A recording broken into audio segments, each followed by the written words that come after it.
Drama के starting में हम यहाँ पर जेनी को देखते हैं जो कि यहाँ पर एक फैक्ट्री में वर्क किया करती है। एंड आज यहाँ पर उनका इंस्पेक्शन था जहाँ पर उन सभी को हेल्थ चेकअप करवाया जा रहा था। बट यहाँ पर जेनी को कंटिन्यूसली स्टमक में पेन हुए जा रहा था। तब यहाँ पर वो डॉक्टर उसे बताती है कि तुम प्रेग्नेंट हो।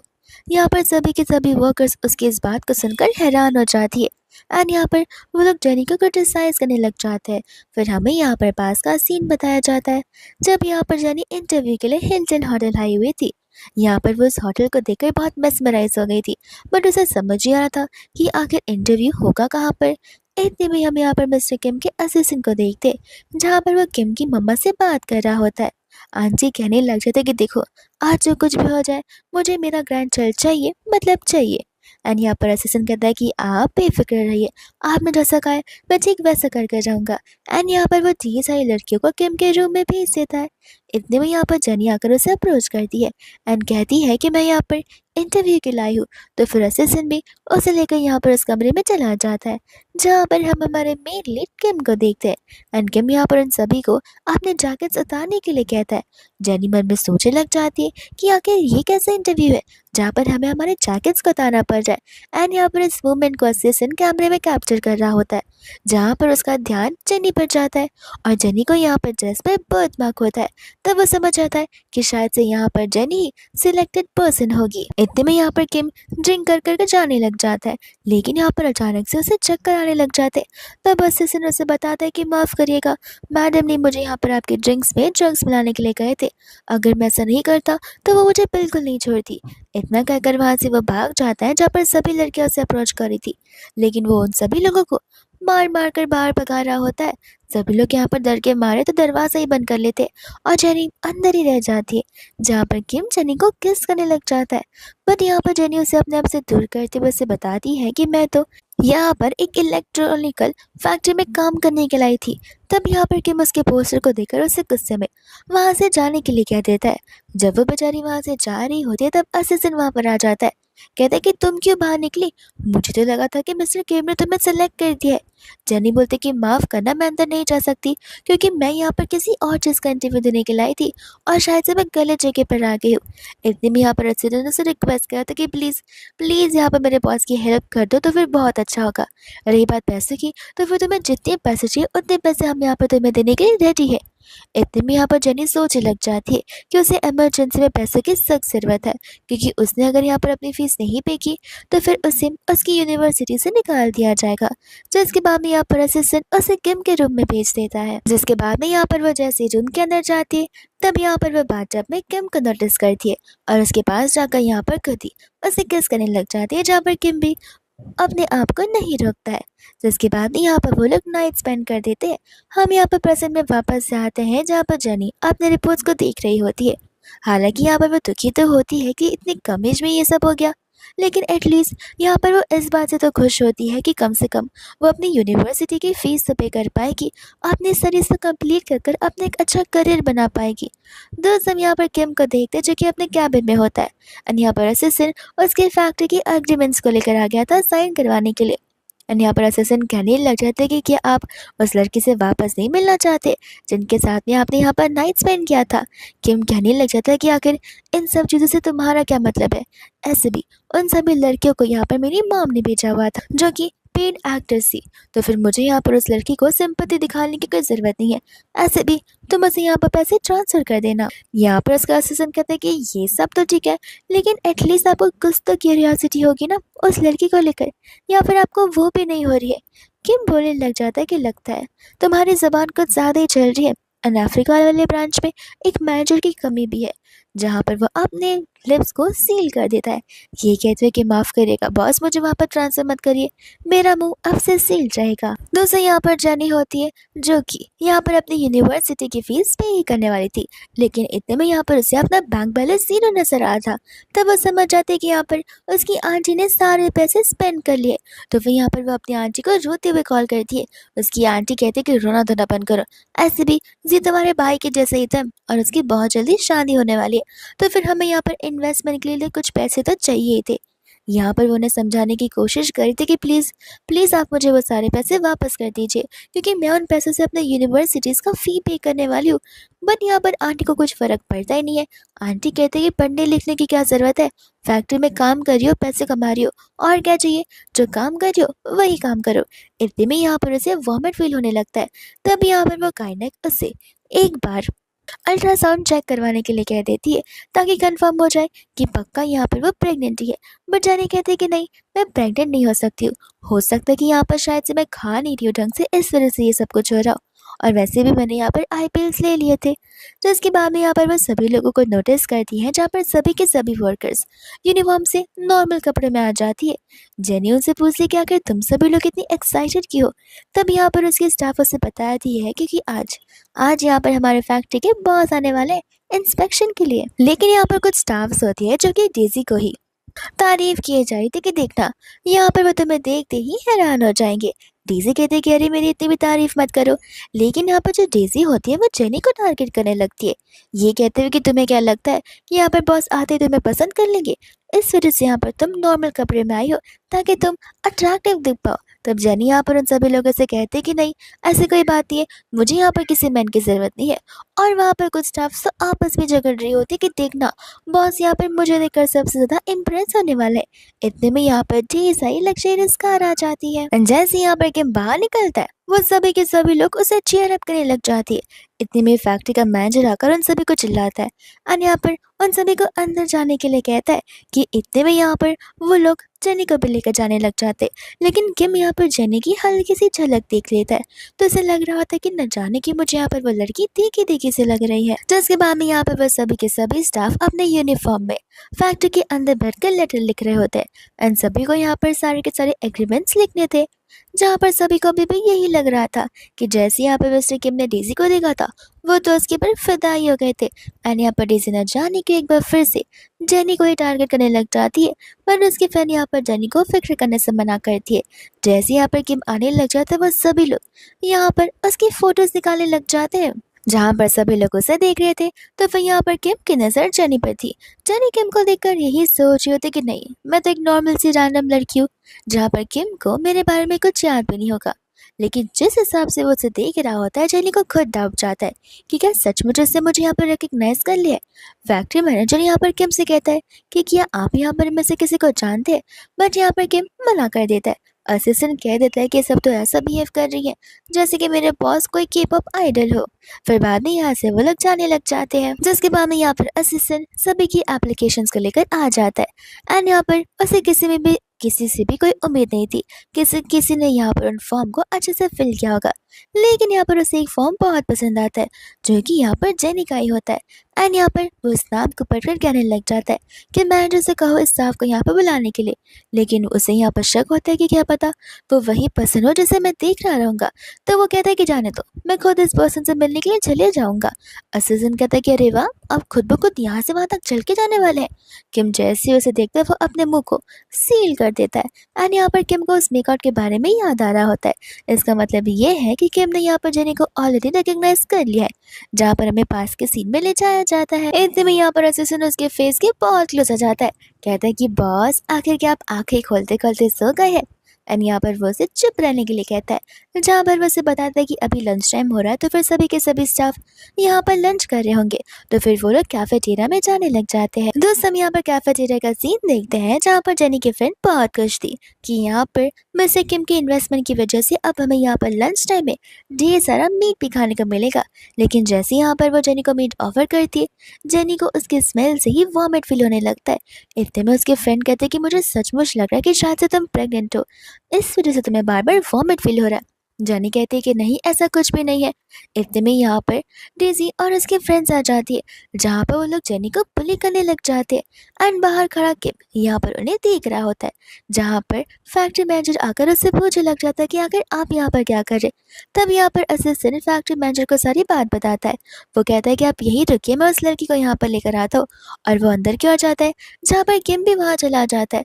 तब हम यहाँ पर देखते हैं कि उन लोगों ने तो जेनी का यहाँ पर हाथ पैर और मुंह तक बांध कर रख दिया था और उसे टेबल के नीचे रख दिया था। साथ साथ उसकी फ्रेंड का मुंह भी उसे पकड़ कर रखा गया था, ताकि उसकी फ्रेंड यहाँ पर कुछ बोल ना पाए। इतने में यहाँ पर किम आकर यहाँ पर जेनी के बारे में पूछने लग जाता है। तब कोई यहाँ पर कोई जवाब नहीं देता।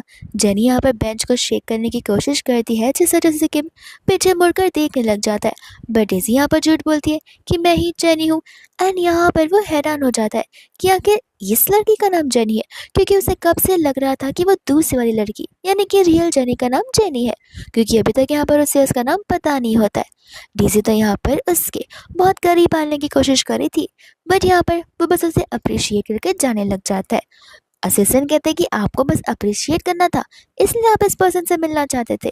यहाँ पर वो बिना कुछ बोले वहां से चला जाता है, जिसके बाद में यहाँ पर उसकी फ्रेंड उसके हाथ पैर खोल देती है। एंड यहाँ पर वो डेज़ी का कुछ बोल भी नहीं पा रही थी। डेज़ी तो यहाँ पर जेनी को वार्निंग दे देती है कि देखो, अगर तुमने यहाँ पर मिस्टर किम के सामने बकबक करने की कोशिश की तो याद रखना, मैं यहाँ पर तुम्हें जिंदा नहीं छोड़ूंगी। एंड दूसरा यहाँ पर उसकी फ्रेंड जेनी को कह रही होती है जाकर मेडिसिन लेने के लिए, बट यहाँ पर जेनी को अपने मेडिसिन के ऊपर पैसे वेस्ट नहीं करने थे। उसकी फ्रेंड कहती कह रहे अगर तुम्हारी बॉडी हेल्दी रहेगी तब जाकर तुम पैसे अर्न करोगे ना, वरना ऐसे कैसे चलेगा। जिसके बाद में यहाँ पर वो मेडिकल स्टोर चली जाती है मेडिसिन लेने के लिए, और मेडिसिन के साथ साथ यहाँ पर वो प्रेगनेंसी टेस्ट किट भी ले लेती है। दोस्तों यहाँ पर जेनी अपना टेस्टिंग कर लेती है, जहाँ पर रिजल्ट पॉजिटिव आते हैं और वह प्रेग्नेंट होती है। और वह यहाँ पर इस चीज़ को देखकर डर से जाती है, क्योंकि अभी भी यहाँ पर उसे अपने कॉलेज में तो जाना होता है। एंड डर के मारे यहाँ पर वह रोने लग जाती है कि उसे कल के कल ही हॉस्पिटल जाना पड़ेगा। नेक्स्ट डे जाकर यहाँ पर वो हॉस्पिटल जाती है एंड अबॉर्शन के लिए फॉर्म फिल कर देती है। गायनिक उससे कहती है कि क्या तुम पक्का श्योर हो, और क्या यहाँ पर बेबी के फादर को सब कुछ पता है। जेनी उससे कहती है कि हाँ, उन्हें सब कुछ पता है।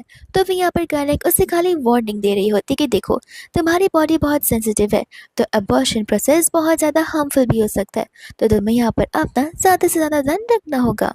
दोस्त हम यहाँ पर देखते हैं किम की मम्मा को, जो कि जबरदस्ती यहाँ पर हॉस्पिटल में आ रही होती है, जहाँ पर असिस्टेंट उसे रोकने की पूरी कोशिश कर रहा था।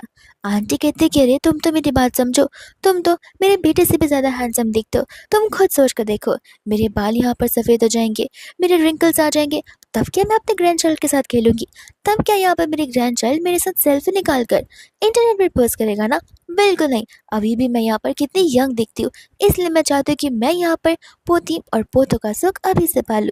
जहाँ पर वह असिस्टेंट को बहला फुसला के वहाँ से भागने लग जाती है। दूसरी यहाँ पर जेनी बहुत रो रही होती है, क्योंकि वो बहुत ज़्यादा दुविधा में फंसी हुई थी। उसे यहाँ पर अबॉर्शन नहीं कराना होता है, लेकिन अगर वो यहाँ पर लाइफ को शांति से जीना चाहती है तो फिर उसे ऐसा करना ही होगा। इतने में यहाँ पर उसे असिस्टेंट जाता हुआ देख लेता है, तो इसके बाद में यहाँ पर असिस्टेंट दौड़ता हुआ चला जाता है उस आंटी को वो सारी बातें बताने के लिए।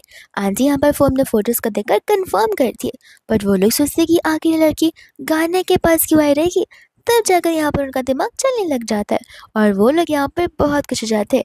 आंटी तुरंत यहाँ पर अपने बेटे किम को कॉल लगाती है, एंड दोनों चलाकर यहाँ पर किम को कंग्रेचुलेट कर रहे होते एक अच्छा फादर बनने के लिए। जिसके बाद में यहाँ पर आंटी, किम और उसका असिस्टेंट घर पर होते, जहाँ पर आंटी बहुत खुश होती है, बट किम नहीं। किम यहाँ पर अपनी मम्मा से कह रहा होता है कि हो ही नहीं सकता है, मुझे नहीं लगता कि यहाँ पर वो मेरे बच्चे के साथ प्रेग्नेंट होगी। उसकी मम्मा कहती है कोई बात नहीं, तुम मेरे बेटे हो और मैं तुम्हें बहुत अच्छे तरीके से जानती हूँ, इस वजह से डॉक्टर तो यहाँ पर आती होगी। असिस्टेंट कहता है कि बॉस अब तो मान लीजिए कि सचमुच यहाँ पर वो आपके बच्चों के साथ प्रेग्नेंट है। जैसे यहाँ पर किम असिस्टेंट को देखता है, वो वापस से अपने लिप्स को सील कर देता है। इतने में यहाँ पर डॉक्टर आकर उन्हें रिपोर्ट दिखाने लग जाती है, एंड कहती है कि उस लड़की के पेट में जिसका बेबी है उसके फादर मिस्टर किमी है। ये हमें यहाँ से उनके ब्लड से मालूम पड़ा है। जिसके बाद में आंटी यहाँ पर उस चीज़ को देखकर बहुत खुश हो जाती है, एंड कहती है बस अब फाइनलाइज हो गया, मैं यहाँ पर अपनी डॉटर ला कर ढूंढ कर रहूँगी और उसे बेस्ट लाइफ दूंगी, और किसी ने भी यहाँ पर उसे बुली किया होगा उससे मैं बिल्कुल नहीं छोड़ूंगी। जाओ जाकर उन सभी लोगों का पता लगा लो। जैसे यहाँ पर किम रिपोर्ट देखने लग जाता है, यहाँ पर वो जेनी का नाम पड़ता है, और यहाँ पर वो हैरान हो जाता है, क्योंकि फैक्ट्री में वर्क करते टाइम यहाँ पर किसी और लड़की ने अपना नाम जेनी बताया हुआ था। उसे यहाँ पर हैंड राइटिंग भी सेम लगने लगती है। किम को यहाँ पर गुस्सा आ जाता है कि आखिर उस लड़की ने मुझसे झूठ कैसे बोला। इतने में यहाँ पर डॉक्टर ने बता दिया कि लेकिन कल यहाँ पर उस बच्ची ने अपने अबॉर्शन का टाइमिंग फिक्स कर लिया है। आंटी कहते कि वो मैं समझ सकती हूँ, जिस तरीके से वो वहाँ से रुके जा रही थी मुझे तभी यहाँ पर एहसास हो चुका था, लेकिन फिक्र मत करो, हम यहाँ पर उसे सेफ करके रहेंगे। उसके बाद में यहाँ से वो लोग जाने लग जाते हैं, एंड यहाँ पर जब वो लोग कार में होते तब असिस्टेंट उसे बता रहा होता है कि हमने उस सीजन का सीसीटीवी फुटेज चेक किया है। एंड यहाँ पर वही लड़की जिसे अपना नाम जनी बताया था वो रियल वाली जनी को बुली कर रही थी। और बस इतना ही नहीं, यहाँ पर वो जनी को लेकर एक कबाड़ खाना में लेकर चली गई है। जिसके बाद में हम यहाँ पर जनी को देखते और अथॉरिटीज को देखते जहाँ पर उसने मेल स्टाफ को लाया होता है ताकि यहाँ पर वो जनी को तंग कर सके। जनी यहाँ पर उन्हें वहाँ से जाने के लिए कहती है लेकिन वो लोग उसकी बातों को बिल्कुल नहीं मानते और वो मेल स्टाफ उसकी ओर बढ़ता ही जा रहा था कि इतने में यहाँ पर किम आकर उसे पंची मार देता है। और किम को यहाँ पर देखकर डेज़ी जो होती है सारा का सारा इंजाम जनी पर भी लगा देती है। ये कहते हैं कि आपको पता नहीं है ये लड़की कितनी वाइल्ड पर्सन है, ये किसी के तो बच्चे के साथ प्रेग्नेंट हो गई है एंड यहाँ पर ये बहुत बुरी पर्सन है। जिसके बाद में किम उससे बताता है कि वो मेरे ही बच्चे के साथ प्रेग्नेंट हुई है। ये बात सुनते ही यहाँ पर वो दोनों उससे माफ़ी मांगने लग जाते हैं। किम कहता है कि मुझसे क्या माफ़ी मांग रही हो, तब यहाँ पर वो जेनी से माफ़ी मांग रही होती है। किम जेनी से कहता है कि देखो जो तुम्हारा डिसीजन होगा वही हमारा आखिरी डिसीजन होगा। जहाँ पर जेनी कहते कि जाने दो, आज जो कुछ भी हुआ हमें उसे भूल जाना चाहिए, मुझे आज का टॉपिक बिल्कुल नहीं निकालना है। जिसके बाद यहाँ पर किम उसे उठाता है और वहाँ से ले चला जाता है। एंड यहाँ पर असिस्टेंट उन दोनों को बड़ा मजा चखाता है। इसके बाद में यहाँ पर वो लोग कार में बैठे होते हैं जहाँ पर जेनी किम से कहती है कोई बात नहीं, मामूली सी चोट है, ठीक हो जाएगी। किम कहता है कि नहीं, इससे तुम्हें इन्फेक्शन हो सकता है। एंड यहाँ पर वो उसकी मरहम पट्टी करना शुरू कर देता है। जिसके बाद में यहाँ पर जेनी तो उसे देख ही जा रही थी और उसे देखते देखते यहाँ पर वो उसके फेस के बहुत करीब आ जाती है। जिसके बाद में यहाँ पर वो उसे लेकर मॉल में आ जाता है। एंड यहाँ पर जेनी इतने सारे लोगों को देखकर थोड़ी सी हेजिटेट कर रही होती है। तो फिर यहाँ पर किम अपने असिस्टेंट को इस पूरे के पूरे मॉल को खाली कराने के लिए कह देता है। बट जेनी उसे कहती कि नहीं, सभी लोगों को डिस्टर्ब होगा। किम कहता है कि लोगों को क्या लगे उससे मुझे क्या मतलब पड़ता है, मुझे मेरे कंफर्ट से मतलब है। जेनी कहती है कि नहीं, मुझे यहाँ पर क्राउडेड प्लेस ही पसंद है। जिसके बाद में यहाँ पर वो अपने असिस्टेंट को मना कर देता है। किम को कुछ इंपॉर्टेंट कॉल आता है तब यहाँ पर वो जेनी को अकेले यहाँ पर स्टोर में जाकर शॉपिंग करने के लिए कह देता है। जहाँ पर जेनी जैसे स्टोर के अंदर जाती है वो बजट के बारे में सोचने लग जाती है क्योंकि उसे पता होता है कि यहाँ के ड्रेसेस ज़रूर एक्सपेंसिव होंगे। इतने में वहाँ की स्टाफ जेनी को आते हुए देखती है। जैसे यहाँ पर जेनी एक ड्रेस को टच करने वाली थी वो उसके हाथों पर मार देती है, ये कहते हुए कि अपने क्लीनिंग वाले हाथ इस ड्रेस पर मत लगाओ, ये ड्रेस बहुत महंगी है। जेनी उसे कहती है कि मैं कोई क्लीनिंग स्टाफ नहीं हूँ, मैं यहाँ पर ड्रेस खरीदने के लिए आई हूँ, तो फिर क्या तुम मुझे यहाँ पर सस्ती सी ड्रेस बता सकती हो। वो स्टाफ और वहाँ पर आए हुए कुछ कस्टमर्स जेनी का मजाक उड़ा रहे रहते, ये कहते हुए कितना सस्ता, 1 लाख रुपीज, यहाँ पर सबसे सस्ता ड्रेस 1 लाख रुपीज का ही है। जहाँ पर जेनी को उनकी बातें सुनकर अच्छी नहीं लगती क्योंकि वो लोग यहाँ पर उसे पुअर बुला रहे होते। इतने में यहाँ पर वो स्टाफ उसके बैच को देखकर कहने लग जाती है कि देखो फैक्ट्री गर्ल, एक काम करो, यहाँ से राइट लेकर लेफ्ट से सीधा अंडरग्राउंड चली जाना। जिसके बाद में तुम यहाँ पर ढेर सारे स्टॉल्स जाएंगे और वही स्टॉल के कपड़े तुम्हारे लायक है। वो स्टाफ यहाँ पर जो होती है कस्टमर यहाँ पर उसे कह रहे होते हैं कि आखिर ये कैसा शोरूम है, यहाँ पर तो सिर्फ और सिर्फ रश लगाने चाहिए, लेकिन ऐसे गरीबों को तुम कैसे अंदर आने दे सकते हो। जेनी यहाँ पर उन्हें समझाने जाती है बट यहाँ पर वो क्लाइंट उसे कुछ बोलने का भी मौका नहीं देती है। ये कहते हैं कि अगर तुम कुछ बोलोगी भी तो भी यहाँ की एयर खराब हो जाएगी, इससे अच्छा है कि तुम्हें यहाँ से बाहर निकाल दिया जाए। जहाँ पर वो लोग उसे धक्का दे देते हैं। जेनी गिरने वाली थी लेकिन इतने में यहाँ पर किम आकर से संभाल लेता है। एंड जैसे यहाँ पर स्टाफ किम को देखती है वो डरने लग जाती है। बट यहाँ पर वो कस्टमर्स बातें करना नहीं रुक रहे थे। हस्बैंड एंड वाइफ यहाँ पर कहने लग जाते कि जरूर यहाँ पर ये उसका बॉयफ्रेंड होगा जो कि सिक्योरिटी गार्ड का वर्क करता होगा। और देखो ये लोग अपने बजट के बाहर यहाँ पर शॉपिंग करने के लिए आ गए, तो फिर अभी के अभी यहाँ पर से इन्हें निकाल दिया जाए। यहाँ पर वो स्टाफ कहते कि प्लीज़ प्लीज़ ऐसी बातें मत कीजिए। पर उसकी वाइफ बोलते कि अरे ऐसे कैसे नहीं, लगता तुम्हें पता नहीं है कि मेरा हस्बैंड अभी अभी यहाँ पर उसने किम ग्रुप को ज्वाइन किया है जहाँ पर वो इस मॉल का ब्रांच मैनेजर है, तो फिर एक पत्ता तक इनका कुछ बिगाड़ नहीं सकता है और इन दोनों के दोनों कॉपी से यहाँ पर दफा करो। जब यहाँ पर स्टाफ उन्हें बताती है कि वो मिस्टर किम है तो यहाँ पर उसका हस्बैंड उससे माफ़ी मांगने लग जाता है, लेकिन अभी भी यहाँ पर उसकी वाइफ को कुछ समझ नहीं आता। तो उसका हस्बैंड यहाँ पर तो उसे थप्पड़ी मार देता है, ये बताते हुए कि वो मेरा बॉस है।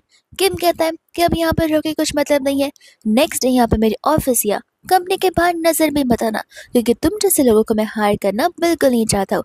इतने में यहाँ पर सिक्योरिटी गार्ड्स आ जाते। जहाँ पर वो गार्ड्स उन हस्बैंड एंड वाइफ और साथ ही साथ उस स्टाफ को भी वहां से लेकर चले जाते हैं। एंड यहाँ पर किम जेनी को कोई भी ड्रेस ट्राई करने के लिए कह देता है। यहाँ पर वो स्टोर मैनेजर मन में सोच रही होती है कि लगता है यहाँ पर मैडम यहाँ पर किम फैमिली की फ्यूचर डॉटर इन लॉ बनने वाली है, तो मुझे उन्हें अच्छे से सर्व करना ही पड़ेगा। जेनी को जो ड्रेस पसंद आई होती है, जेनी उसका प्राइस देखकर हैरान हो जाती है एंड किम से मना करती है, ये कहते हुए कि वो बहुत एक्सपेंसिव है। किम कहते कि हाँ, और अब तुम यहाँ पर आदत डाल दो। जिसके बाद में यहाँ पर वो ड्रेस चेंज करने के लिए चली जाती है। जब यहाँ पर वो ड्रेसिंग रूम से बाहर आती है तब वो किम से सजेशन मांगती है, लेकिन किम उसे देख के ही यहाँ पर उसकी बोलती बंद ही हो जाती है। जनी बोलती कि लगता ही अच्छा नहीं है, तो मैं जाकर यहाँ पर चेंज कर आती हूँ। पर यहाँ पर किम उसे रोकने लग जाता है एंड यहाँ पर वो उसकी अप्रिसिएशन करता है। जिसके बाद में यहाँ पर वो वहाँ के ब्रांच मैनेजर को इस साइज के सारे ड्रेसेस भेजने के लिए कह देता है। जेनी कहती है कि लेकिन वो ज्यादा हो जाएंगे, पर वो उसे बोलने का मौका देता ही नहीं है और उसे यहाँ पर कार में लेकर बैठ जाता है। जहाँ पर जेनी उससे पूछती कि आखिर तुम मेरे साथ इतने अच्छे से बिहेव क्यों कर रहे हो और मेरी इतनी केयर क्यों कर रहे हो। तब यहाँ पर किम उसे उस बच्चे को अबॉर्ट करने से मना कर देता है, लेकिन यहाँ पर जेनी उसे रिफ्यूज कर देती है, ये कहते हुए कि मुझे अबॉर्शन कराया नहीं होगा। किम मन में सोच रहा था कि आखिर अभी कौन सा बहाना देगी। जेनी उसे जेन्युइनली कह रही होती कि देखो, मुझे फिलहाल यहाँ पर हमारी स्टडीज तो कंप्लीट करना है। किम कहता है कि अब पढ़ाई का बहाना मत दो, प्रेगनेंसी के समय पे तुम यहाँ पर चीजें सीख सकती हो, लर्न कर सकती हो। जेनी कहते कि बस एक ही रीजन नहीं है, यहाँ पर मैं मंथली इतना नहीं अर्न कर पाती हूँ जहाँ पर मैं खुद सर्वाइव कर पाऊँ, तो फिर मैं आखिर एक बेबी को किस तरीके से कैसे सफर होने दे सकती हूँ। मैं नहीं चाहती कि बेबी के इस वर्ल्ड में आने के बाद यहाँ पर वो मेरे जैसे स्ट्रगल करे। मैं भी यहाँ पर बच्चों को एक अच्छा जीवन देना चाहती हूँ। जहाँ पर किम उसकी ओर देखकर कहने लग जाता है कि देखो, तुम्हें इन सब चीज़ों की फिक्र करने की कोई ज़रूरत नहीं है। एंड ऐसे भी यहाँ पर हम मैरिज ब्यूरो जा रहे हैं जहाँ पर हम मैरिज सर्टिफिकेट लेने वाले हैं और ये शादी 1 साल तक होगी। तब तक तुम यहाँ पर इस बेबी को बर्थ देना, तुम्हारी ट्यूशन की फीस, तुम्हारे लिविंग एक्सपेंसेस जो कुछ भी होंगे वो सब कुछ मैं यहाँ पर पे कर दूंगा।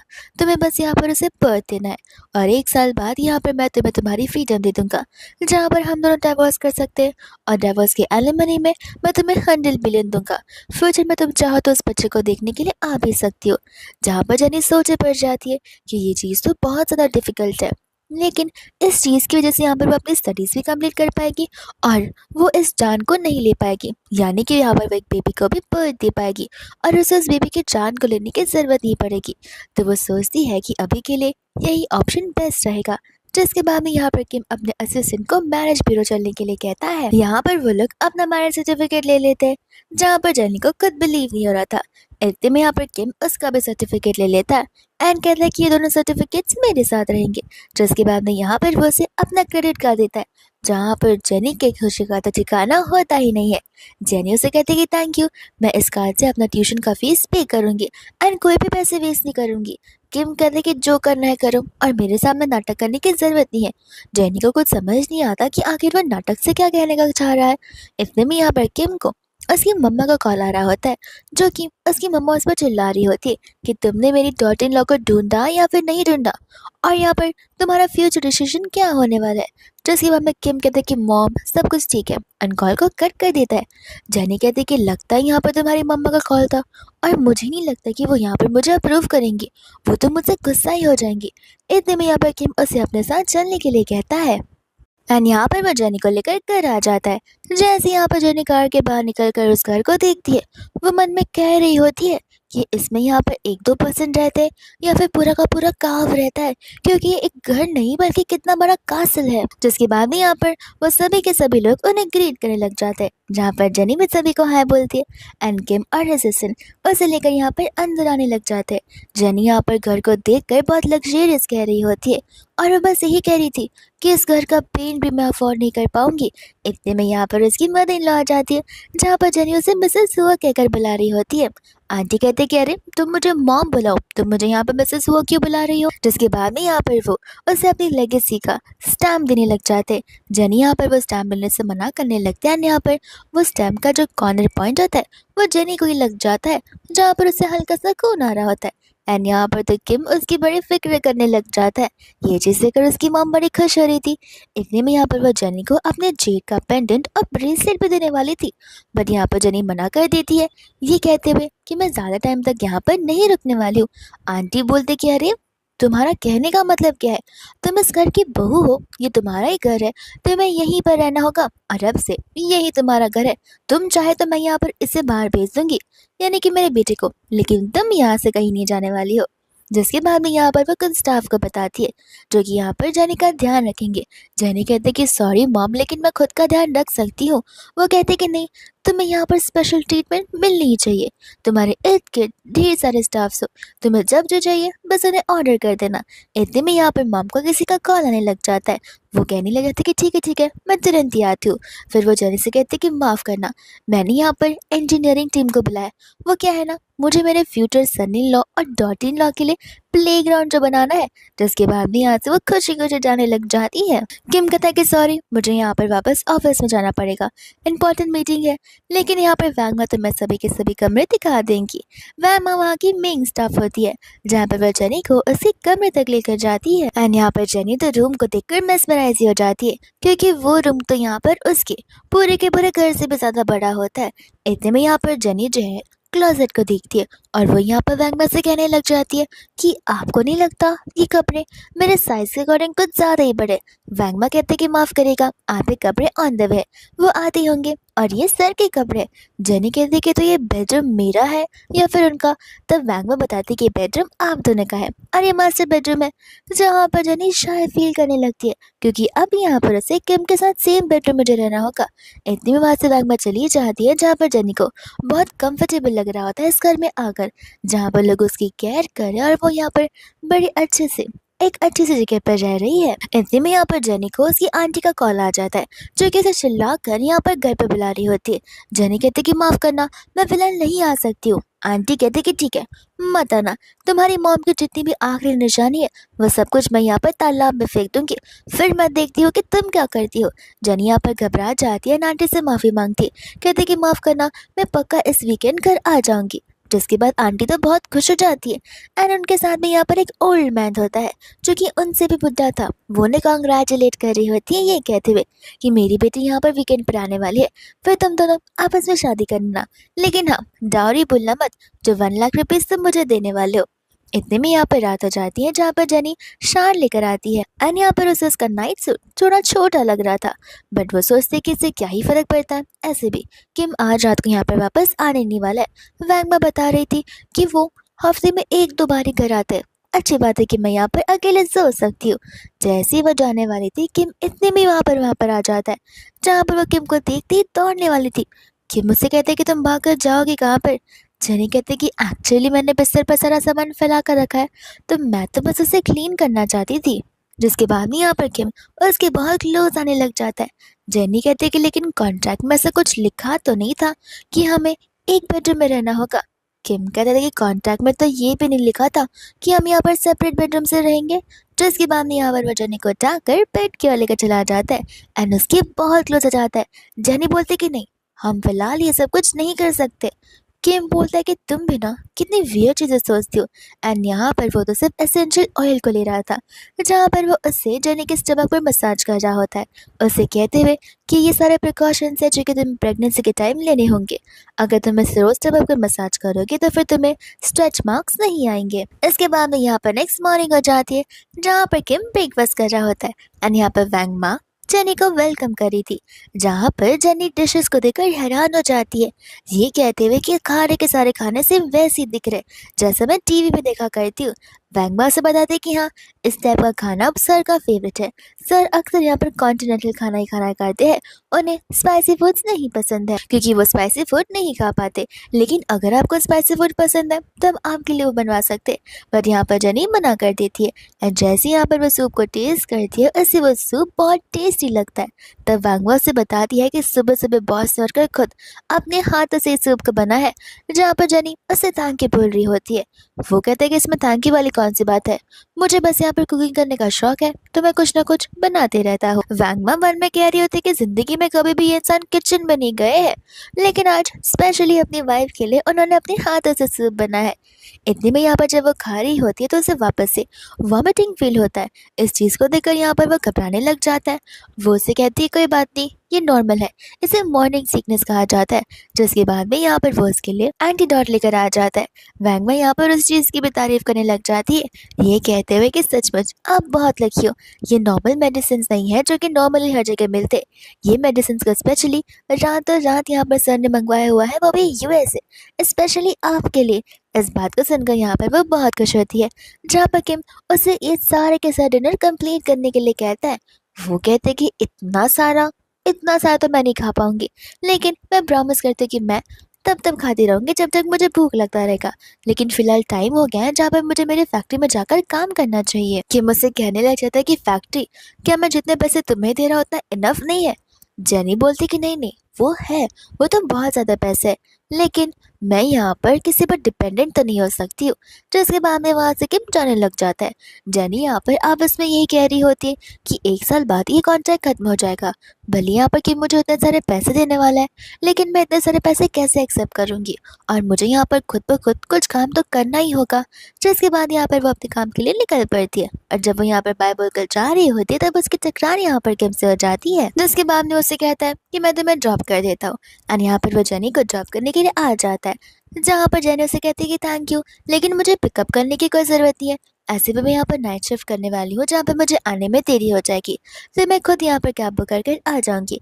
जिसके बाद जेनी चली जाती है। एंड किम यहाँ पर अपने आप से कह रहा होता है कि नाइट शिफ्ट करेगी तो इसमें मैं क्या करूँ?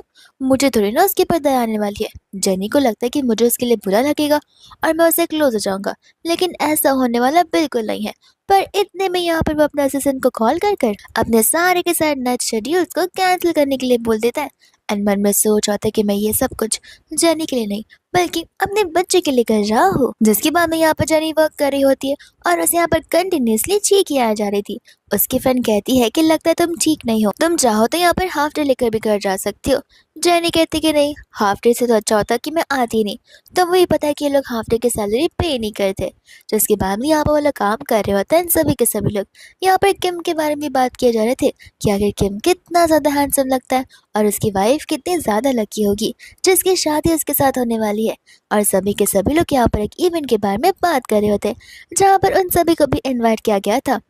इतने में यहाँ पर फैक्ट्री मैनेजर आ जाता है, जो कि उन सभी को बता रहा होता है कि आज से हमारे कैफेटेरिया में 5 स्टार होटल्स के खाना आने वाले, जो कि एकदम हाइजीनिकली बनाए जाएंगे।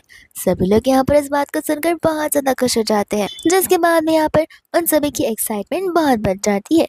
एंड यहाँ पर लंच का टाइम आ जाता है, तो सभी लोग यहाँ पर कैफेटेरिया में होते हैं, जहाँ पर किम भी लंच करने के लिए वहीं पर आ जाता है।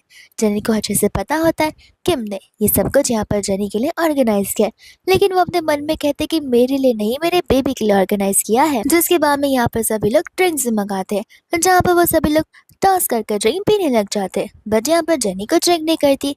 इतने में यहाँ पर जैसे कि चमची मियाँ वहाँ पर होती है, जहाँ पर मियाँ जेनी से कहते हैं कि तुम बैठे बैठे मुँह क्या देख रही हो, ड्रिंक करो। लेकिन यहाँ पर जेनी ड्रिंक करने से मना कर देती है। मियाँ बोलते कि मर थोड़ी ना जाओगी, प्रेग्नेंट ही तो है, थोड़ा सा ड्रिंक करने में क्या ही जाता है।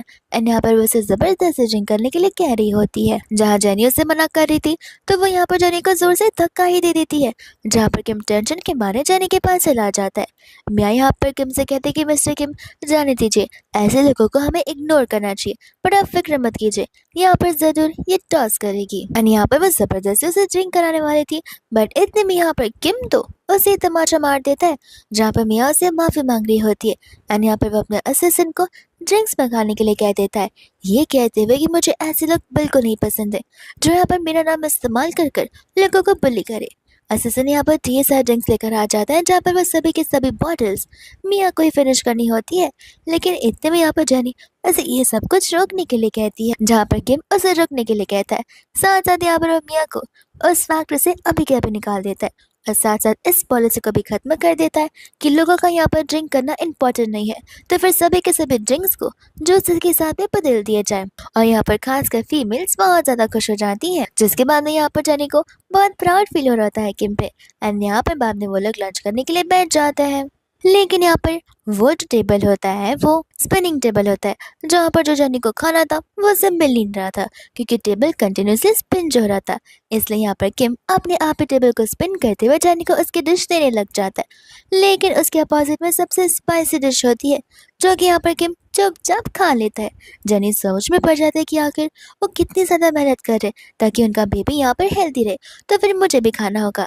खाने के बाद यहाँ पर रात हो जाती है, जहाँ पर जेनी अपनी फ्रेंड से स्टमक एक की मेडिसिन लेकर जाने लग जाती है। साथ ही साथ यहाँ पर असिस्टेंट भी होता है जो कि किम को वही मेडिसिन दे रहा था। असिस्टेंट कहता है कि आप भी ना मैडम के लिए क्या कुछ नहीं कर रहे हो। इतने में यहाँ पर जेनी आ जाती है, जहाँ पर किम असिस्टेंट से कह रहा होता है कि देखो, मैं सब कुछ यहाँ पर अपने बेबी के लिए कर रहा हूँ, ना कि उस लड़की के लिए। और ये सारी बातें यहाँ पर जेनी सुन लेती है। तब किम को भी यहाँ पर बुरा लगने लग जाता है, और जैसे यहाँ पर वो उसके मेडिसिन को देखता है, जेनी उसे छुपाने लग जाती है। असल में वो बेचारी ये चीज़ें उसी के लिए लाई रही होती है। फिर बाद में यहाँ से वो लोग जाने लग जाते हैं, जहाँ पर असिस्टेंट कॉल कर कर आंटी को सब कुछ बता देता है। इसके बाद में यहाँ पर रात होती है, जहाँ पर जेनी उस बेडरूम में सोने के लिए रेडी नहीं थी। किम कहता है कि अरे, साथ में नहीं सोएंगे तो फिर आखिर हमारे और हमारे बच्चों के बीच हार्मनी कैसे बनी रहेगी। जहाँ पर जेनी बोलती कोई बात नहीं, वो सब कुछ अपने आप बिल्डअप हो जाएगा, और वो वहां से चली जाती है। इसके बाद में यहाँ पर नेक्स्ट मॉर्निंग होती है, जहाँ पर वो ब्रेकफास्ट भी करने नहीं आई थी। तो फिर यहाँ पर वो स्टाफ बता रही होती है कि मैडम ने लास्ट टाइम खाली आपको सूप खाया था, उसके बाद से यहाँ पर उन्हें कुछ पसंद ही नहीं आ रहा है। जहाँ पर किम खुद ब खुद यहाँ पर कुकिंग करने लग जाता है। और बाद में जब जेनी यहाँ पर ब्रेकफास्ट करने आती है, तब उसे यहाँ पर ये टमाटो सूप बहुत पसंद आता है। इसके बाद में यहाँ पर उसे उसकी मम्मा का कॉल आ जाता है, जहाँ पर घबराते हुए वो तो वहाँ से भाग जाती है। एंड वैंगमा भी सोचने पड़ जाती है कि ऐसा कौन सा काम आ गया जो वो यहाँ से भाग कर जा रही है। दूसरे यहाँ पर जाने जैसे घर पहुँचती है, उसकी आंटी यहाँ पर उसका बर्थडे सेलिब्रेट करी थी, लेकिन ऑलरेडी यहाँ पर उसे सेंस होने लग गया था कि जरूर यहाँ पर कुछ तो प्रॉब्लम है। जहाँ पर उसकी आंटी तो शुरुआत में उससे बड़े प्यार से बात करती है, एंड यहाँ पर बेचारी बच्चे को एक बुड्ढे के हाथों में सौंप देती है। जहाँ पर जेनी अपनी आंटी को मना भी करती है, लेकिन उसकी आंटी उसकी बात बिल्कुल नहीं मानती। तो जेनी को यहाँ पर कन्फेस करना ही होता है कि वो प्रेग्नेंट है। जहाँ पर उसकी आंटी उसके ऊपर और भी ज्यादा गुस्सा हो जाती है। दूसरों में यहाँ पर किम को और उसकी मम्मा को देखते हैं, जहाँ पर उसकी मम्मा किम को सुना रही होती है। तो फिर यहाँ पर असिस्टेंट कहने लग जाते कि देखिए मैम, बात ऐसी है कि आपने यहाँ पर जेनी को भेजा हुआ था एज ए स्टाफ वर्क करने के लिए, और आपने तो यहाँ पर उसे ऑलरेडी 1 मिलियन भी दिए है। तो फिर बॉस को ऐसा लगता है कि जैसे यहाँ पर जेनी एक गोल्ड डिगर है। आंटी कहते कि क्या मैंने जेनी को अपॉइंट किया? वो कहते कि हाँ, उस रात जेनी तो आई थी इंटरव्यू देने के लिए। तब आंटी कहती कि नहीं नहीं, मुझे अच्छे से याद है, मैंने यहाँ पर 8 लड़कियों को सिलेक्ट किया था, और 8 में से 8 लड़कियां वहां पर खड़ी थी, लेकिन जेनी एक एक्सेप्शन थी जिसे तो मैं जानती भी नहीं हूँ। तब जाकर यहाँ पर उन्हें समझ आता है कि शुरुआत से तो जेनी यहाँ पर एक गलत जगह पर आ गई थी, जहाँ पर बेचारे को बस अपना ट्यूशन फीस पे करना होता है। एंड जैसे यहाँ पर वो क्रेडिट कार्ड के ट्रांजैक्शन देखता है, उसमें खाली एक ही ट्रांजैक्शन होता है, जो ट्रांजैक्शन में यहाँ पर ट्यूशन फीस पे की गई थी। तब यहाँ पर किम समझ जाता है कि उन सभी लोगों से मिसअंडरस्टैंडिंग हुई है। दोस्त यहाँ पर उसकी आंटी होती है, जो कि जेनी को लेकर यहाँ पर फैक्ट्री में आ जाती है, और चिल्ला चिल्ला कर सभी से पूछ रही होती है कि आखिर वो कौन गधा है जिसने यहाँ पर इसे प्रेग्नेंट कर दिया है। एंड दोस्तों यहाँ पर आंटी होती है, जहाँ पर जेनी को पिटवाने वाली थी। जेनी कहती है कि देखो, मैं अभी यहाँ पर इस चाइल्ड के फादर को कॉल करती हूँ, जहाँ पर वो किम को रोते हुए कॉल करती है। एंड यहाँ पर आंटी उसे मार रही होती है, जहाँ पर इतने में किम अपने सभी गार्ड्स के साथ आ जाता है, और यहाँ पर जेनी को अपने आप से दूर कर लेता है। जैसे यहाँ पर उसकी आंटी को और उसके बेटे को पता चलता है कि जेनी के पेट में जो बच्चा है वो किम का है, वो दोनों के दोनों यहाँ पर दंग रह जाते हैं। जहाँ पर किम जेनी से पूछता है कि तुम मुझे बताओ कि आखिर इन्हें यहाँ पर क्या सजा देना है। आंटी यहाँ पर उसे ऐसे गुस्सी नजरों से घूर रही होती है ताकि यहाँ पर वो कुछ बोल ना पाए। पर यहाँ पर किम उसे समझाता है कि देखो, मुझे पता है कि तुम बहुत ज्यादा काइंड पसंद हो, लेकिन ऐसी इवल दुनिया में काइंड बनना बिल्कुल ठीक नहीं है। हमें लोगों को कर्मों का सजा देना ही चाहिए जो कि वो डिजर्व करते। जहाँ पर जेनी खुद जाकर अपनी आंटी को थप्पड़ मार देती है। अन्य से गार्ड्स उन्हें लेकर चले जाते हैं। किम कहता है कि मुझे माफ करना, मुझे मिसअंडरस्टैंडिंग हो गई थी, लेकिन मैं आपसे तुम्हें यहाँ पर प्रोटेक्ट करके रहूंगा।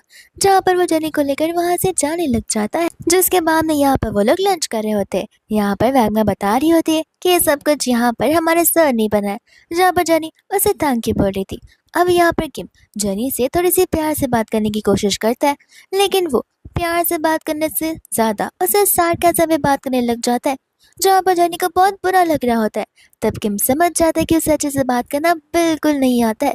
जिसके बाद में यहाँ पर रात हो जाती है। जेनी वापस से यहाँ पर बाहर जाने वाली थी, बट किम उसे रोक देता है, एंड यहाँ पर वो उसकी स्टमक पर मसाज करने लग जाता है। तब तक तो जेनी यहाँ पर सो भी जाती है, जहाँ पर वो अपने असिस्टेंट को आधी रात को ही वहाँ पर बुला देता है। एंड कहते हैं कि देखो, ये मेरे एक फ्रेंड की स्टोरी है जो कि बहुत ज़्यादा रूड इंसान है, वो शॉर्ट टेम्पर्ड भी है लेकिन दिखने में हैंडसम है, पर उसे लोगों से बात करना नहीं आता। असिस्टेंट कहता है कि क्यों, उन्हें कौन से लोगों से बात करनी है। किम कहता है कि असल में उसकी एक गर्लफ्रेंड है, तो उसे उससे परस्यू करना सीखना है। असिस्टेंट बोलता है कि अरे वाह, तो आपको वो कुछ करना चाहिए जो कि यहाँ पर जेनी मैम इमोशनली दिल से करना चाहती है। किम बोलता है कि सही कहा तुमने, लेकिन तुम मेरा नाम क्यों लेकर कह रहे हो? मैंने तुमसे कब कहा कि ये मेरी स्टोरी है? मैंने कहा ना कि वो मेरे फ्रेंड की स्टोरी है। जहाँ पर असिस्टेंट उसे सजेस्ट करने लग जाता है, जिसके बाद में यहाँ पर नेक्स्ट मॉर्निंग किम जेनी को लेकर उसकी मॉम के रियल प्लेस पर चला जाता है, जो कि यहाँ पर लोन की वजह से सीज था। लेकिन यहाँ पर किम ने उसे जेनी के नाम पर कर दिया होता है, जहाँ पर जेनी उसे थैंक यू बोल रही होती है उसके लिए इतना सब करने के लिए। लेकिन वो उसे पूछे कि तुम्हें ये सब कैसे पता। तब यहाँ पर असिस्टेंट जेनी को बताता है कि रात भर हमारे बॉस रिसर्च कर रहे थे, जहाँ पर उन्हें इन सब चीज़ों के बारे में पता चला, तो आपकी खुशी के लिए उन्होंने इतनी सारी चीज़ें की है। जैसी वहां से वो लोग जा रहे होते वैसे यहाँ पर एक अंकल की टकरार जेनी से हो जाती है, और अंकल यहाँ पर जेनी को देखकर सोचने लग जाते हैं कि ये तो यहाँ पर डिट्टो साशा की तरह दिख रही है। इतने में यहाँ पर किम उस अंकल को जेनी से माफी मांगने के लिए कहता है, जहाँ पर उनका बॉडीगार्ड न जाने क्यों किम पर हमला करने वाला था, बट वो अंकल यहाँ पर उसे रोक देते हैं। जिसके बाद वो चले जाते हैं। जिसके बाद में यहाँ पर वो लोग कार में होते हैं, जहाँ पर किम उससे क्लोज आने की कोशिश करता है, लेकिन इतने में जेनी को वॉमिट फील होने लग जाता है, तो वो कार के बाहर चली जाती है। एंड असिस्टेंट तो यहाँ पर हंसने लग जाता है, जहाँ पर किम जैसे उसे अफ्रीका कहता है, वो तुरंत ही अपने लिप्स को सील कर देता है। दूसरा जब यहाँ पर वो घर पर होती है, तब यहाँ पर आंटी उसके लिए हर्मेस का सबसे लग्जरियस बैग लेकर आई होती है। सिर्फ इतना ही नहीं, यहाँ पर वो उसे ब्रेसलेट तक बना रही होती है, जहाँ पर जेनी को सचमुच ये सब नहीं चाहिए होता क्योंकि वो बहुत एक्सपेंसिव होता है। इतने में यहाँ पर किम भी जेनी के लिए ढेर सारी चीज़ें लेकर आ जाता है, जहाँ पर जेनी उन सभी चीज़ों में से फ़ोन एक्सेप्ट करती है। किम कहता है कि ये वॉच भी तुम रखो, ये डायमंड वाली वॉच है जो मैंने स्पेशली यहाँ पर तुम्हारे लिए बनवाई है। जेनी बोलती है कि डायमंड वाली वॉच का मैं क्या करूँगी, नॉर्मल वॉच भी तो सेम टाइम बताती है। किम पता है अच्छे एग्जाम के लिए अच्छे वॉच चाहिए होते, तो फिर अब से ये वॉच तुम्हारा। जेनी मन में सोच रही होती कि न जानिए घर वाले कितने ज्यादा खर्चे करते हैं। इसके बाद में यहाँ पर मॉर्निंग हो रही होती है, जहाँ पर जेनी किम को कर्नल करते हुए सो रही थी, लेकिन जैसे ही यहाँ पर उसकी नींद खुलती है, वो किम को देखकर कहने लग जाते हैं कि आखिर तुम मेरे इतना क्लोज क्यों आए हो। किम कहते कि जरा अपने पीछे देखना, तुम मेरे पास आई हो या फिर मैं तुम्हारे पास आया हूँ, जहाँ पर वो उससे माफ़ी मांगने लग जाती है। और इसके बाद में आज यहाँ पर उसकी यूनिवर्सिटी वापस से शुरू हो चुकी थी, तो फिर यहाँ पर किम उसे जॉब करने के चला जाता है। वो वहाँ पर जाती है तो आज यहाँ पर उनका एनुअल फंक्शन होता है, जहाँ पर उनका बेस्ट स्टूडेंट भी अनाउंस होने वाला था। जैसे ही यहाँ पर जेनी जाती है, वो अपने बेस्ट फ्रेंड के फ्रेंड यू को वहाँ पर देखती है, तो वो उसे देखकर बहुत खुश हो जाती है। वो गिरने वाली थी, पर इतने में यहाँ पर यू उसे संभाल लेता है, और किम उन्हें क्लोज देखकर बहुत जेलस फील करने लगता है, लेकिन वो दिखाता नहीं है। फिर बाद में यहाँ पर ये सेरेमनी की शुरुआत हो जाती है, जहाँ पर सभी लोग बहुत एंजॉय करते हैं। इतने में यहाँ पर जेनी को बेस्ट स्टूडेंट का अवार्ड तक मिलता है।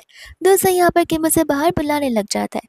जैसे यहाँ पर जेनी बाहर जाती है, किम उसके बहुत क्लोज आने लग जाता है, जहाँ पर जेनी को भी उसे किस करने का मन करता तो है, लेकिन वो अपने आप को यही समझाती है कि 1 साल बाद यहाँ पर कॉन्ट्रैक्ट खत्म हो जाएगा, तो फिर मुझे अपने इमोशंस पर कंट्रोल करना चाहिए। और वो गुस्से में आकर यहाँ पर किम को भी सुनाकर वहाँ से चली जाती है। इसके बाद में यहाँ पर रात हो जाती है, जहाँ पर जेनी जा रही होती है, तो ये उसे कहता है कि चलो मैं तुम्हें छोड़ाता हूँ, बट जेनी यहाँ पर उसे मना कर देती है और अकेले जाने लग जाती है, क्योंकि उसे पता होता है कि हमको बहुत जेलस फील होगा। लेकिन एकदम यहाँ पर यू कुछ गुंडों को पैसे देता है, जो गुंडे जाकर यहाँ पर जेनी को छेड़ रहे होते हैं, और यहाँ पर यू हीरो बनता हुआ उसे बचाने के लिए आ जाता है। जैसे किम आता है, वो यू को सीधा घर जाने के लिए कहता है, एंड यहाँ पर यू को भी उसके डैड का कॉल आ ही जाता है। जिसके बाद में यहाँ पर वो जेनी को यू से दूर रहने के लिए कहता है। जेनी बोलती कि लेकिन वो बहुत अच्छा पर्सन है, मैं उसे बचपन से जानती हूँ। किम कहता है कि वो बचपन था, अब वो बड़ा हो गया, और तुम्हें पता ना हो तो मैं तुम्हें बता दूँ कि यू फैमिली का बैकग्राउंड बहुत खराब रहा है, तो मुझे ऐसे इंसानों पर बिल्कुल भी कोई ट्रस्ट नहीं है। जिसके बाद यहाँ से वो जेनी को लेकर चलने लग जाता है। दूसरा यहाँ पर किम अपने कैबिन में होता है, जहाँ पर उसे असिस्टेंट से ढेर सारे सवाल पूछने थे, बट यहाँ पर असिस्टेंट उसे उसके इशारों को समझ ही नहीं रहा था। असिस्टेंट कहता है कि नॉर्मली बात कीजिए ना, मुझे क्या समझेगा अगर आप मुझे आंख मारेंगे तो। किम कहता है कि मैंने तुम्हें आंख नहीं मारा है। वो कहता है कि ठीक है, तो फिर मैं यहाँ से चला जाता हूँ। लेकिन किम उसे रोकते हुए उसे कहने लग जाता है कि ठीक है, तुम मुझे सिखाओ कि आखिर गर्ल को चेज कैसे करते, परस्यू कैसे करते। असिस्टेंट बोलता है कि आप कौन सी गर्ल की बात कर रहे हो, जरा मुझे बताना तो। किम कहता है कि नाटक बना बंद करो, क्या सचमुच तुम चाहते हो कि मैं तुम्हें यहाँ पर अफ्रीका में भेज दूँ? जिसके बाद वो अपने आप को लिप्स को सील नहीं करता, बल्कि फटाफट उसे यहाँ पर सजेशन देने लग जाता है। दूसरे यहाँ पर जेनी कॉलेज में होती है, जहाँ पर यू का फ्रेंड उसे कह रहा था कि क्यों तुम्हारे और जेनी के बीच में कुछ हुआ भी या फिर नहीं। यू कहता है कि कोई बात नहीं, इस बार नहीं हो पाया, लेकिन नेक्स्ट टाइम मैं मेक श्योर करूंगा कि सब कुछ हो जाए। तो इसके बाद में यहाँ पर जेनी रेडी होकर शाम को क्लब जा रही होते हैं अपने सभी क्लास फ्रेंड के साथ में। एंड ये बात यहाँ पर वैंगमा किम को बता देती है, तो किम वहाँ के क्लब का सीसीटीवी लेकर उस क्लब के बाहर ही बैठ जाते हैं अपने असिस्टेंट के साथ में, जहाँ पर जेनी की कुछ क्लासमेट्स होती हैं जो कि यहाँ पर उसे क्रिटिसाइज कर रही होती है फैक्ट्री में वर्क करने के लिए। लेकिन एक बार फिर से यहाँ पर यू हीरो बनने लगता है और जेनी के साथ लेते हुए उन्हें वहां से तुरंत ही जाने के लिए कह देता है। इतने में यहाँ पर वो जेनी को अपने साथ सॉन्ग गाने के लिए कहता है, तो जेनी मना कर देती है। वो कहता है कोई बात नहीं, मैं तो सॉन्ग के थ्रू यहाँ पर अपनी फीलिंग्स को एक्सप्रेस करना चाहता था, तो क्या तुम मेरी यहाँ पर गर्लफ्रेंड बनोगी? और जेनी यहाँ पर उसे तुरंत ही ना बोल देती है, जहाँ पर किम उस सीसीटीवी को देखकर बड़ा खुश हो रहा था। इतने में यहाँ पर जैसे कुछ समय बाद वो सीसीटीवी को नोटिस करता है, वो तुरंत ही अंदर चला जाता है, जहाँ पर कुछ लोग जेनी पर वार करने वाले थे, लेकिन यहाँ पर वो जेनी को आकर बचा लेता है। एंड फिर यहाँ पर यू आ जाता है, जहाँ पर पता चलता है कि ये सब कुछ यू नहीं करवाया होता है। यू यहाँ पर किम से बहुत माफी मांगता है। किम कहने लग जाता है कि बहुत हो गया, स्टार्टिंग वाले दिन और आज भी तुमने यहाँ पर हर बार अपनी हदें पार कर रखी है। जिसके बाद में यहाँ पर वो उसे बिल्कुल नहीं छोड़ता है। जिसके बाद में यहाँ पर वो लोग घर पर होते हैं एंड यहाँ पर जेनी उसे थैंक यू बोलती है एंड कहती है कि सॉरी, एक साल बाद यहाँ पर तुम्हें कोई प्रॉब्लम नहीं फेस करनी पड़ेगी। किम को तो यहाँ पर गुस्सा ही आ जाता है। किम कहने लग जाता है कि आखिर तुम यहाँ पर सचमुच इतनी डम हो या फिर तुम ट्यूबलाइट हो कि तुम्हें कुछ समझ नहीं आता है। यहाँ पर मैं तुम्हारी जान बचाने की कोशिश कर रहा हूँ, मैं तुम्हारे साथ फ्लर्ट करने की कोशिश कर रहा हूँ, जो कि मैं बिल्कुल नहीं कर पा रहा हूँ। यहाँ पर वो अपने सारे प्रॉपर्टी के पेपर्स और अपने असेट्स ला कर रख देता है, ये कहते हुए कि तुम चाहो तो ये सब कुछ अपने नाम पर कर दो, लेकिन प्लीज़ प्लीज़ मुझे यहाँ पर एक चांस दो। जेनी कह रही होती कि तुम कब से यहाँ पर इसके लिए चिल्ला रहे थे। वो कहता है कि हाँ, एटलीस्ट मुझे एक चांस तो मिलना चाहिए अपनी लॉयल्टी को प्रूव करने के लिए। एंड यहाँ पर जेनी उसे हाँ कह दी थी, जहाँ पर वो तुरंत ही उसे हक करने लग जाता है। इसके बाद में यहाँ पर उन दोनों की नेक्स्ट मॉर्निंग बहुत रोमांटिकली होती है। जेनी बोलते कि आखिर मुझे कब तक यहाँ पर तुम्हारे पर बैठना पड़ेगा? किम कहते कि तब तक जब तक मैं यहाँ से ऑफिस न चला जाऊँ। एंड बाद में यहाँ पर कुछ समय बाद असिस्टेंट आ जाता है उनके लिए ऑक्शन का इनविटेशन लेकर। जिसके बाद यहाँ पर वो लोग ऑक्शन में चले जाते हैं एंड यहाँ पर ऑक्शन का फर्स्ट आइटम एक ब्रेसलेट होता है, जो कि जानी देखते ही यहाँ पर हैरान हो जाती है। और उसके पास यहाँ पर एक लॉकेट होता है जिसके अंदर उसकी और उसकी मम्मा की फोटो थी, और उसी के अंदर यहाँ पर वो ब्रेसलेट लगा हुआ था। तो फिर यहाँ पर जनी को वो ब्रेसलेट चाहिए होता है। हम यहाँ पर ठीक उस ऑक्शन में मिस्टर वैंग को देखते हैं, और वो वही इंसान होते हैं जिनकी यहाँ पर जेनी से टकरार हुई थी, और उन दोनों के बीच में तो यहाँ पर वॉर चालू हो जाता है उस ब्रेसलेट के प्राइस को लेकर। लेकिन आखिरकार यहाँ पर वो ब्रेसलेट मिस्टर किम के नाम पर हो जाता है, जहाँ पर किम जेनी को वो ब्रेसलेट दे देता है। ये चीज़ देखकर यहाँ पर वैंग के साथ में जो उसकी बेटी आई हुई होती है उसे बिल्कुल अच्छा नहीं लगता, और वो चिल्लाने वाली थी, बट यहाँ पर वैंग उसे कुछ भी बोलने से मना कर देता है। एंड यहाँ पर दूसरी ओर उसकी जो बेटी होती है शीन, वो बहुत ज़्यादा जेलस फील कर रही होती है जेनी से कि आखिर यहाँ पर जेनी को वो सारी चीज़ें कैसे मिल रही है जो कुछ भी यहाँ पर उसे चाहिए। इसके बाद में वो सभी लोग यहाँ पर क्लास में होते हैं, जहाँ पर उनकी न्यूज़ सुन जाती है, और वो कोई नहीं बल्कि शीन ही होती है, जहाँ पर शीन ने जानबूझकर यहाँ पर ट्रांसफर लिया होता है। जिसके बाद में यहाँ पर वो जेनी के बारे में सभी के साथ रूमर्स बनाने लग जाती है, और अपनी फर्स्ट डे की खुशी में उन सभी को अपने साथ लंच पर लेकर के लिए चलने लग जाती है। जिसके बाद में यहाँ पर वो लोग उस रेस्टोरेंट में आए होते हैं जो कि यहाँ पर किम ओन करता है। यहाँ पर जेनी के स्टाफ वहाँ पर उसके पास उसे सर्व करने के लिए आ जाती है, जहाँ पर सभी को लोगों को लग रहा होता है कि जेनी बस यहाँ पर दिखावा करने की कोशिश कर रही है, और वो लोग उसे क्रिटिसाइज कर रहे होते हैं। लेकिन जैसे यहाँ पर किम आता है, उन सब की बोलती बंदी हो जाती है, जहाँ पर घर पर शीन को तो बहुत ज़्यादा गुस्सा आ रहा होता है कि आखिर जेनी मुझसे इतना आगे कैसे निकल गई है। दोस्तों यहाँ पर किम और जेनी घर पर रहते हैं, जहाँ पर जेनी किम को थैंक यू बोल रही होती है। एंड दोस्तों यहाँ पर किम की और जेनी की लाइफ ऐसी आराम से जा रही होती है, जहाँ पर ऑलमोस्ट उसे 8.5 मंथ्स कंप्लीट हो चुके थे। जिसके बाद यहाँ पर किम उसे वेडिंग रिंग के साथ प्रपोज ही करने लग जाता है, और यहाँ पर उसे अपने इस पूरे के पूरे कंपनी का 51% शेयर दे देता है, जहाँ पर वो लोग एक इवेंट को ऑर्गेनाइज करते हैं। एंड इस दिन का इंतजार शीन बहुत पहले से कर रही थी, जहाँ पर वो सभी के सामने बताने लग जाते कि देखो, ये लड़की यहाँ पर मिस्टर किम के लायक बिल्कुल नहीं है, क्योंकि यहाँ पर ये किसी और की बेबी के साथ में प्रेग्नेंट है। जहाँ पर किम तो जाकर उसे थप्पड़ ही मार देता है, ये कहते हुए कि तुम्हारी हिम्मत कैसे हुई यहाँ पर उस पर गलत एलिगेशंस लगाने की। और वो सभी के सामने बता रहा होता है कि वो उसी का बेटा या बेटी है। जिसके बाद में यहाँ पर गुस्से में आकर शीन जेनी का गला दबा रही होती है, जहाँ पर जेनी उसे धक्का दे देती है तो उससे गले से वो पेंडेंट गिर जाता है। एंड उस फोटो को देखकर यहाँ पर अंकल अपनी बेटी जेनी को पहचान जाते, जहाँ पर वो जेनी को अपनी बायोलॉजिकल बेटी बता रहे होते। और तुरंत ही यहाँ पर वो लोग उसे लेकर हॉस्पिटल चले जाते, जहाँ पर अंकल कब से इंतजार कर रहे थे जेनी के होश में आने का। एंड यहाँ पर वो किम को सारी स्टोरी बताने लग जाते। जैसे यहाँ पर जेनी होश में आती है, इतने में हम यहाँ पर देखते हैं शीन को, जहाँ पर वो अपने डैड से मिलने के लिए आई थी। बट यहाँ पर उसके डैड ने उसे साफ साफ कह दिया था कि मैंने तुम्हें यहाँ पर सर पर बहुत चढ़ा कर रखा है, काश मैंने पहले से तुम्हें यहाँ पर लिमिट में रहना सिखाया होता तो तुम इतनी बदतमीजी वाले काम नहीं करती। जिसके बाद में जब यहाँ पर अंकल जन्नी से मिलने आए होते, तब शीन यहाँ पर जन्नी को जान से मारने आई होती है। लेकिन इतने में यहाँ पर उसी के डैड बीच में आ जाते हैं, जहाँ पर अंकल को चोट लग जाती है, जिस वजह से यहाँ पर जनी का पेन बढ़ता जाता है। एंड जनी को इमरजेंसी में डिलीवरी करनी पड़ती है। सभी के सभी लोग यहाँ पर जनी को लेकर बहुत ज़्यादा टेंशन में आ जाते हैं। लेकिन इतने में यहाँ पर वो लोग एक बेबी गर्ल को लेकर आ जाते हैं बाहर, जहाँ पर किम की मम्मा तो ग्रैंड बन चुकी थी। लेकिन किम यहाँ पर अपनी बेबी गर्ल को लेने से पहले अपनी वाइफ के पास ही दौड़ पड़ता है, जहाँ पर हम एक हैप्पी फैमिली को देखते हैं, जहाँ पर जनी को भी उसके डैड मिल गए होते हैं, और अपना लकी हस्बैंड, और अपनी मदर इन लॉ भी, और अपनी क्यूट सी बेबी गर्ल भी। और इसी के साथ ये ड्रामा यहीं पर खत्म हो जाता है।